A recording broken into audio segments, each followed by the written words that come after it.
আজ গেছিলাম একটু মায়ের সাথে বাজারে। পৌষ মাস, পিঠে না খেলে হয়? তাই দেরি না করে নিজেই রান্নাঘরে ঢুকে পড়লাম।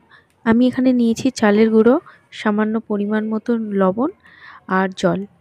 খেয়াল রাখবে তোমরা জলের পরিমাণটা যেন কমও না হয় বেশিও না হয়, ঠিক এতটা থাকবে।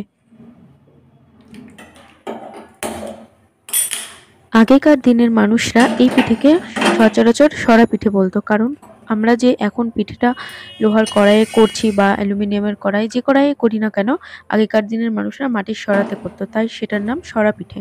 এখন সেটাকে চিতই পিঠা বলেও অনেকে চেনে।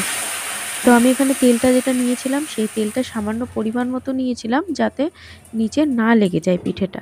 জাস্ট 3 মিনিট করার পরে এভাবে আমি ঢাকনা খুলে এই পিঠেটাকে উঠিয়ে নেব। ব্যাস এভাবেই করে আমার অনেকটা পিঠে রেডি করা হয়ে গেছে। এইবার আমার খাওয়ার পালা। তো চলো, এতগুলো হয়ে গেছে দেখে নাও। গরম গরম পিঠে, আর এখানে নিয়েছি আমি খেজুরের একটু গুড়। এই দুটো দিয়ে এখন খাওয়া হবে। তোমরা সবাই ভালো থেকো আর আমার চ্যানেলটা সাবস্ক্রাইব করতে ভুলো না।